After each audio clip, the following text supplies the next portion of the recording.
Okay, in this next one we're going to have a look at bridging the profiles of two solid bodies using the Extrude From command. Okay, so when you open up this part, the Extrude From part, you'll get this FeatureWorks little dialog box up. Just say no to that and let that open away. So now we're going to bridge the two parts. One thing I'll just kind of highlight to you at the start is if you run your mouse along that blue line, you see that little orange dot. That's a little marker that's actually placed for you there, a little point. So, little points in the sketches. So it's those little markers placed on that. And this one's actually placed exactly on. If we could kind of see it, if we could spin it around for you so you can see it, exactly on the point at which this, if you like, circumference cuts that little center line. So just to be aware of that, that's already there for you in place there. So that's one of the little items we're looking for. So, having said that, let's go and do an extrude boss base and select any line or item on the sketch we want to extrude.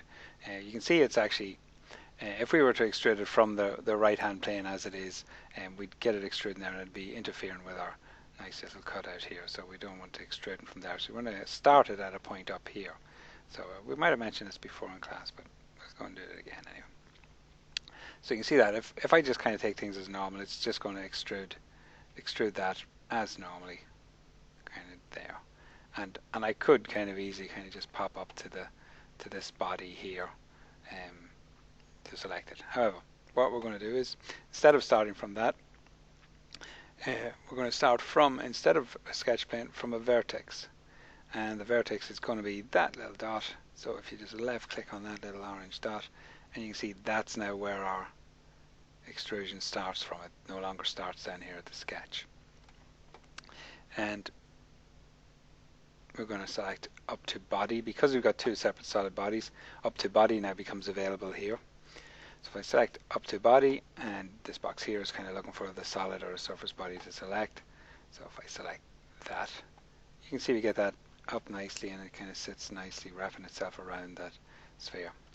However, if I come down here then, this side, you see that's kind of very square on. So all we got to do to fix that up is, like anything else, you can go in two directions. So select the second direction and up to body again, and you can see the direction it's wanting to head in. So up to that body, and you see we get the nice little neat hug around both of those.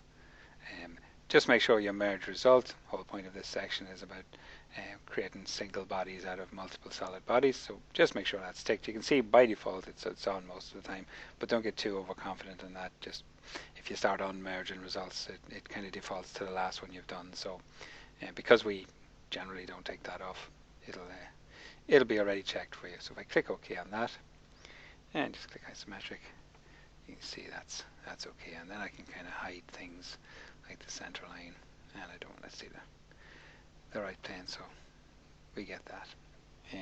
Just to finish off then, there's a couple of fillets. There's a couple of 7mm fillets on this, so if I just pop in a few 7mm fillets around this.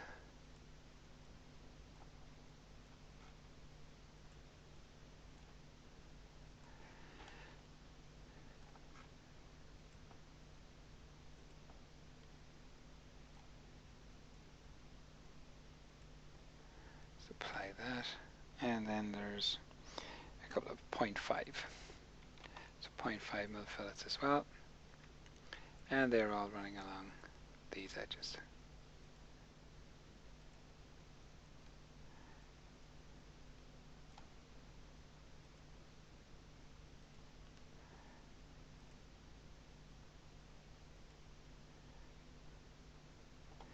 And if I apply that as well, and click OK, and go isometric on that, and we get that nice little extrude from part completed.